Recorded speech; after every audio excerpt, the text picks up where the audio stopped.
Welcome to Kart Class, brought to you by 18 times Australian champion David Serra.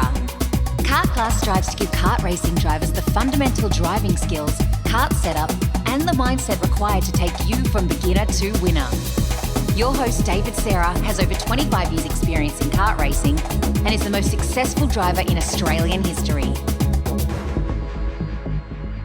Hey guys, unfortunately missed the first 5 minutes of our chat with Oscar Piastri. Having not interviewed drivers for about a year, I realised after about 5 minutes of our chat that I actually didn't have the SD card in, which is a rookie mistake. So I want to try and do a quick recap on what you may have missed and where the chat's going to start from. So Oscar Piastri, he started his motor racing career actually doing remote control car racing. And he just did that with his grandfather and his dad at a local remote control car racing place. From there, he wanted to get more involved and actually start to drive himself. And that's when he got into kart racing at the age of 10. So he did kart racing at the Oakleigh Kart Racing Club in Melbourne, Victoria. And I asked him whether it came naturally to him, kart racing. And Oscar said that he could pick up things quite quickly. So he would get close to the speed, but then he couldn't win races because he didn't have the experience level compared to some kids that have been racing for 2 or 3 years before him. When we sort of talking about kart racing, it was like from the remote control car racing, it got his reflexes and that muscle memory happening very, very fast. And that transition to kart racing, it had him switched on from a very young age. So that was one of the sort of key benefits that he thought that the remote control car racing had to start his kart racing career. And I sort of asked him, when did you take karting seriously enough to think that you could have a professional career? And he sort of said that he raced in Australia in kart racing until he was about 14 years of age. So 4 years of kart racing in Australia, doing it for fun, and not really having that aspiration to make a career in motor racing, but didn't necessarily think at that stage that was going to be a possibility. It was at the age of 14 when Oscar went across to Europe to race for the Ricky Flynn Motorsports team in the junior category that he sort of thought that, okay, things are getting bigger over here, things are getting more serious, and potentially a motor racing career is beckoning. And I basically just asked him, what are some of the sacrifices that he had to make to basically leave a country like Australia, which is so far away from Europe at such a young age? And one of Oscar's biggest things was saying that had to leave his family and friends behind. Although his dad did travel across to London with him for the first 6 months, from there on he had to build new friendships and basically learn how to live by himself and take care of himself with schooling, with racing, and the demands that takes on you. In saying that, he did say that if you wanted to get recognised by any motor racing teams or be taken seriously, then Europe was the place to be. Where we're going to start this chat is basically from, I asked him the question of, how does your mindset change from when you're looking to chase points in a championship? So if you're, in that mid-pack or you're in second or third in the championship, or how do you change your mindset for currently he's winning the Formula 2 championship? Does that mindset change in regards to just trying to salvage points now that you're the one who's being attacked from other drivers out there? I hope you enjoyed today's chat with Oscar Piastri. From here on in, we've got plenty more motor racing guests that I hope you guys can listen to. We've had the pace this year to be able to extend further. And I think that's also a much more positive mindset than sort of going into survival and just hanging on. So I think that's an important one. But at the same time, obviously, when you're leading the championship, you've got to do a bit more risk management. And when you're behind, obviously, particularly when it gets to the end of the year, you've got nothing to lose if you're chasing down the gap. So I think the risk management side of things does come into play. And, I think that's been something that I've done well in my career and being pretty consistent. So I think that's the one side where things do need to change from probably a bit earlier than the final round. But, I think in terms of striving for wins and results, you still need to try and go out there and win because you never know what's going to happen. And, you could have a mechanical old mate could take you out the next race and all of a sudden your points gap's all gone or maybe you're the guy trying to chase someone else down. So you've got to manage it very carefully and still try and win because at the end of the day, that's the best way to maintain your points gap is to beat everyone else still. So like after qualifying, for example, like especially even with kart racing championships, do you sort of look at, where old mate in second is in the championship? Like where did he qualify and how's it going to play out after the reverse grid races? Like do you sort of take it like a race by race compared to the guys you're around? Or do you look at it and say, we're stronger in the longer races, so that comes to our own advantage and, I don't have to worry about those guys because we're confident in our own ability to, just to beat them on their own merits? I think probably a little bit of both. I think especially once you get sort of into the thick of a championship, you kind of know roughly where your strengths are and where other people's strengths are. So you can kind of look at it that way. But in saying that, in karting, it's maybe a little bit less unpredictable, minus the first corner, because, in car racing, we have so many different variables that can go wrong. Like Silverstone this year, for example, was a classic example of that. We were super quick the whole weekend, and I think in race 2 I set fastest lap by 9/10 or something, and then went into race 3 and we had no pace, and I think I finished 16 seconds off the lead in a 27 lap race. So I think that is often a little bit dangerous to look at it that way, in terms of this should be the result or whatever. Motorsport often goes, no, that shouldn't be the result. It's whatever I want it to be. Mainly it's just looking at it race by race, because you've got to qualify well first. After that, you've still got to try and beat the guy in the reverse grid races, because I think more often than not, we're fighting at the front of the championship for a reason. So we're always kind of going to be near each other on the track with qualifying. So I think trying to beat him, or at least keeping an eye on where he is in the races, is an important one. But like I said, the best way to firstly extend the gap and also put pressure on the other guy is to keep beating and, reduce the amount of races they have to try and chase you down. So looking at it in the moment is for the most part, the best way of looking at it. And growing up from Australia, V8 supercars is sort of the prime time motorsport that most of the kids see. It's the Bathurst 1000 and it's the races like that. When you started kart racing, was V8 supercars ever a thing for you? Was that something that you watched or grew up watching, or was it always the Formula One dream?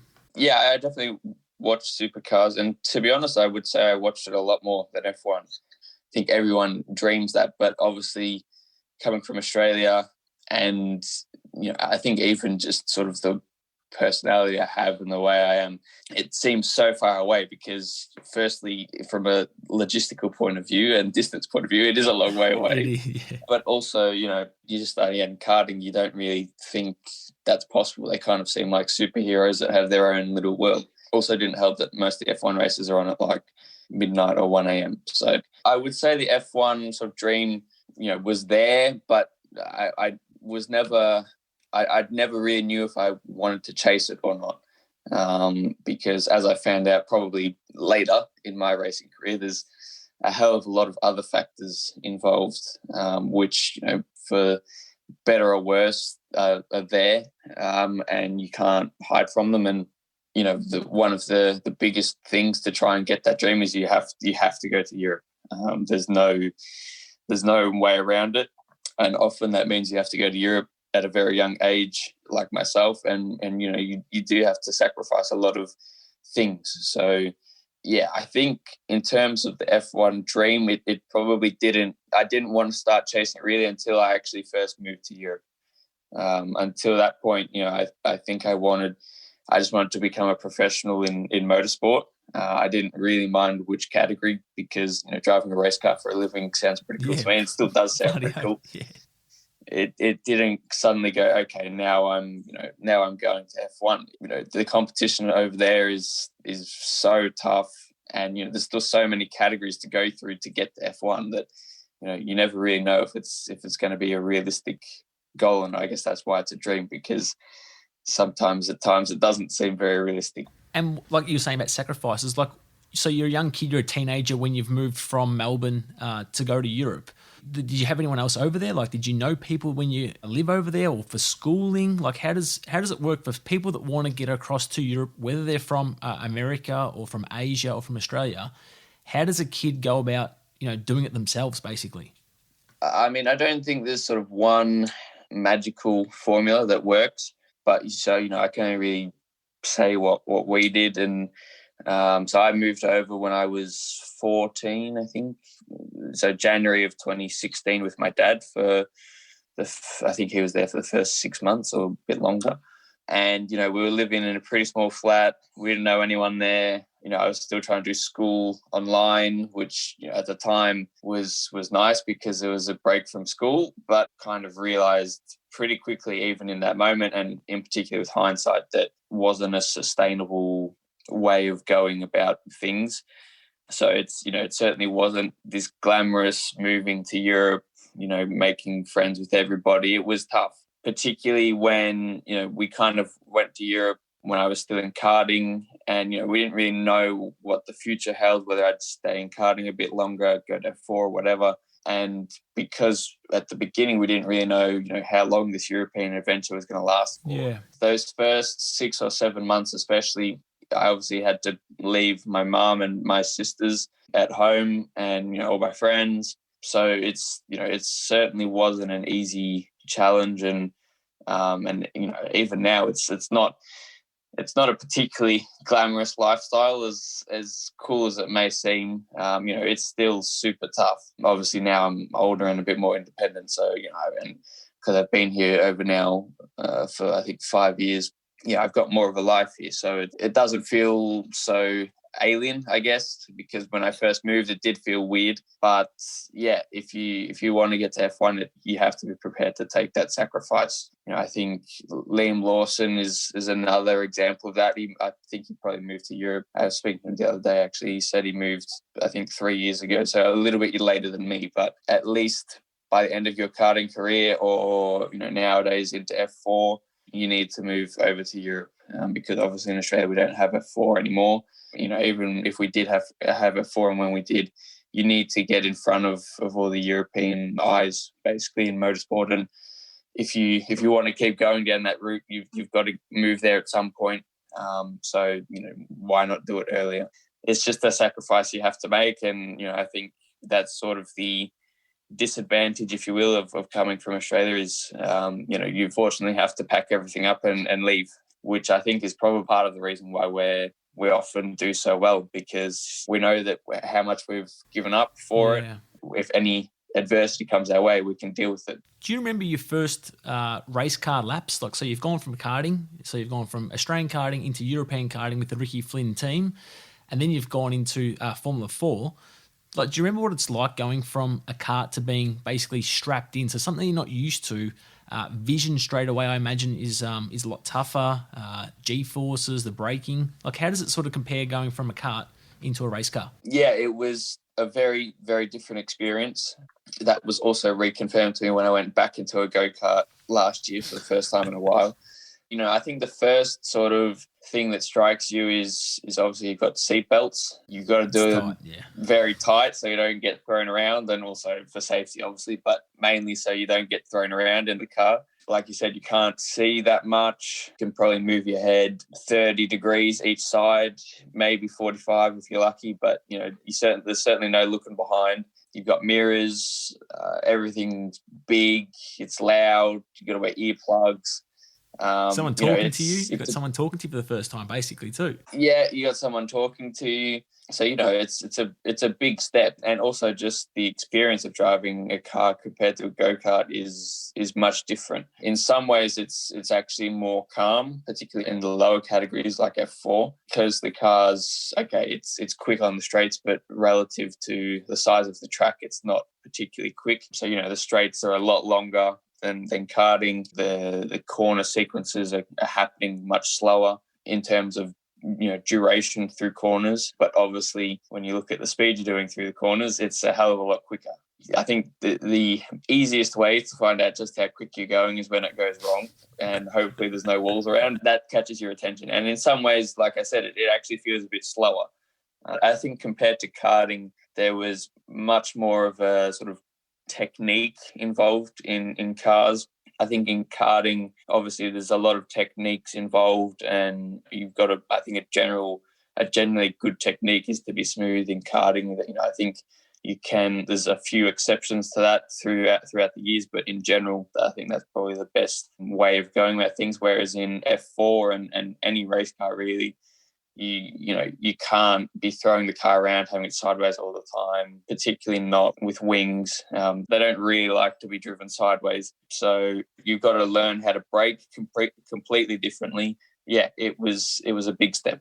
And the simulators that you guys can drive these days, how much does that help the development? So you've had to drive in a Formula 1 car now, which not many drivers in the world have actually been fortunate enough to drive a Formula 1 car.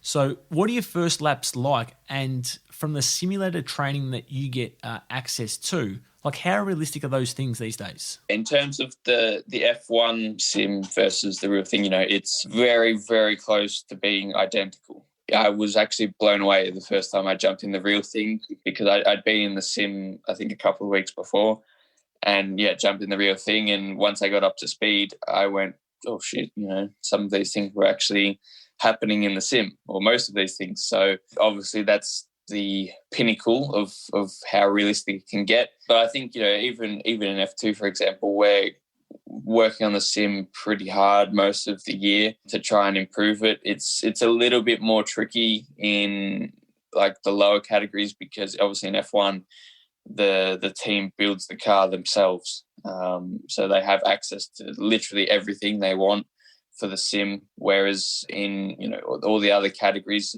that we get given the car and we don't have sensors on that many things, so some of it is a bit of a guessing game on the sim.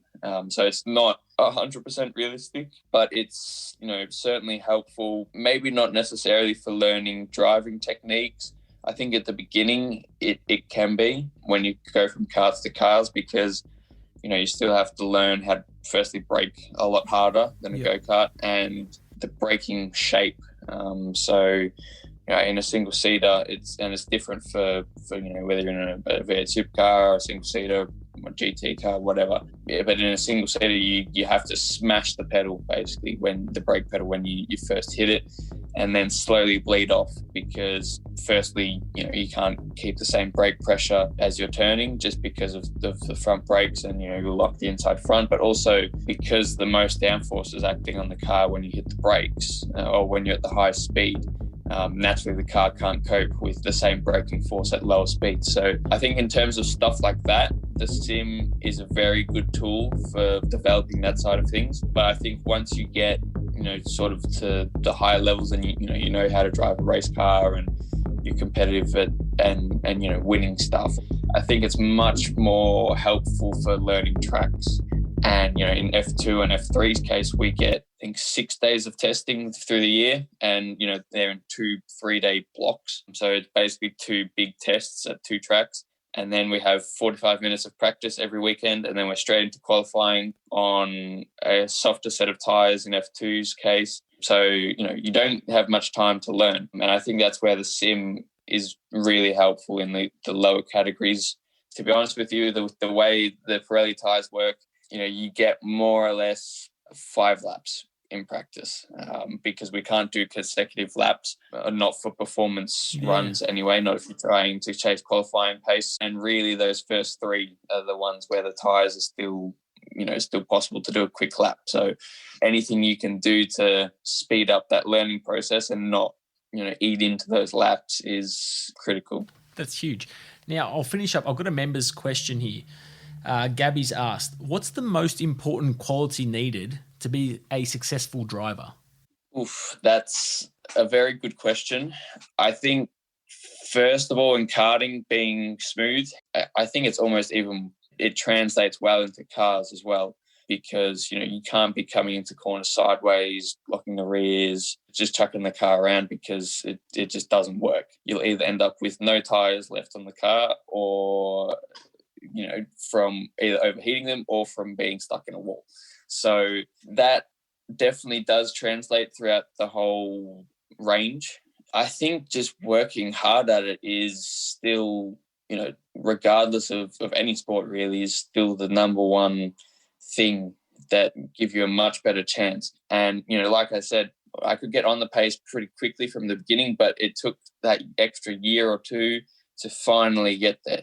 I think now with the tools available, particularly, when it gets more serious with data analysis, a lot more in karting now, working hard at doing laps firstly, but also making sure you're getting something from doing those laps, not just going around for the sake of them, is an important one. And I guess just having a bit of a plan of how you want to improve, basically. When I was in karting, I think my dad probably did that a lot for me in terms of, we used to go to the track probably every second weekend or so to go practicing. And this is where it also comes in. Like I never went testing on weekdays. I always went to school besides the race weekend. So, you don't have to have a Wednesday and go, I need to go to the track, especially if you're a young kid. School is still very important. Working hard, but also, on your testing days that you have, you've got to make the most of the time you have there and make it as efficient as possible, because you could spend 5 days of testing, with no plan, just doing laps and hoping something gets better.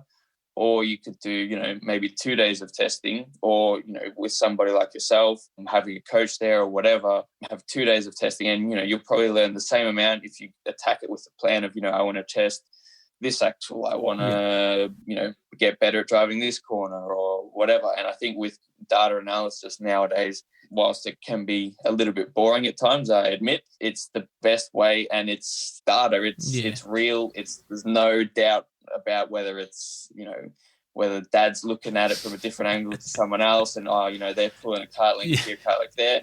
It tells you if you're quicker or slower. So with those tools available now, I think learning how to use those, and particularly data analysis in car racing, is a massive part of it.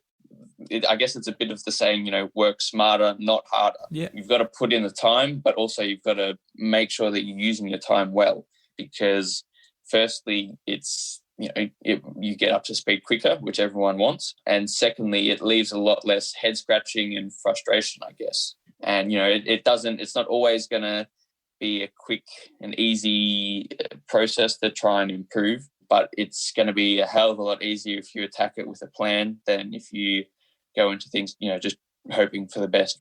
Looking at all of those things and having a bit of a plan and structure, I guess, to how you want to improve yourself is a really big aspect of it. If I'm going to talk about car racing, then I think, working with the team and the engineer, because, even in karting, there's an extent of setup, and the setup is still very important in karting, but in cars, it's a whole different ball game. You've got springs on the car, you've got dampers, you've got wings, you've got all sorts of stuff.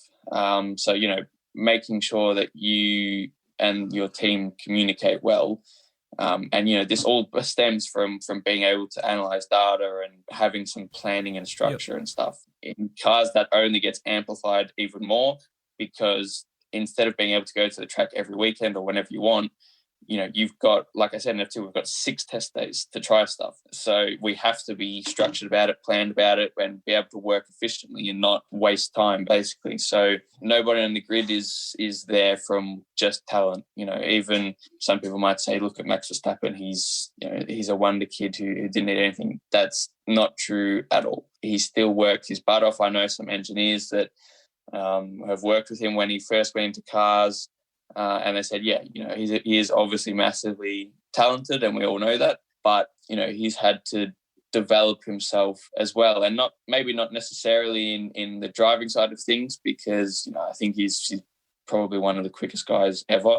But I think we saw even in F1, when he first got to F1, he had to work on a lot of other aspects of his career. He was crashing quite a lot, pretty inconsistent. So that all stems down to hard work and wanting to improve himself as well. So even if it's not necessarily the driving side of things, it's working hard, having a plan to improve yourself applies to all aspects of motorsport. No, that's awesome. That's good advice. You're knocking on the doorstep of Formula One. Is there any chance we're going to see a Piastri kart one day? I've just seen Lando Norris has released the kart.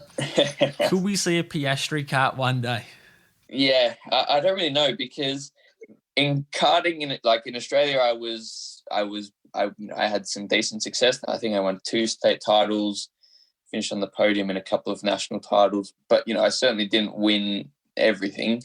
And I only started winning in probably the last 2 or 3 years that I was in Australia. And then, when I went to Europe, I didn't win anything. I don't think I even finished on the podium for that year. So, I don't really know if I have the karting career to be able to put my name on a go-kart, to be completely honest. But, that's also another point, I guess, is, success in karting doesn't necessarily translate to success in cars. And I think I'm, quite a good example of that. Okay, I was still up the front, and you still have to be at the front in karting. You can't come from absolutely nowhere and expect to be quick in cars. But, I think I'm sort of the representative of that, my European karting season was nothing particularly special. I was sort of there in the top 10 thereabouts, which, from Australia, I guess that's a big achievement still. It's an achievement, but, I think when you go to Europe and you're competitive enough and you're driven enough, you want to win no matter who it's against. And another important thing to remember is these guys in Europe, they're no better than anyone in Australia. We're perfectly capable of beating them. Yep. But going back to your question of a Piastri kart, I'm not sure if my karting career quite was good enough for a Piastri kart, to be honest. Let's win a world championship in Formula One, then we'll worry about the go-karts, eh? Exactly. Then we'll start thinking about it. Awesome. Look, I really appreciate your time, giving up throughout your busy schedule through Formula 2. And, wish you all the best with your upcoming season or the finishing up of the season. And hopefully in the future F1 success. And thanks on behalf of the Kart Class listeners. Thanks very much, Oscar Piastri. No worries. Thanks, Dave. If you've enjoyed today's episode and want to learn more about your kart racing, be sure to check out kartclass.com.au for driving courses catered to all skill levels.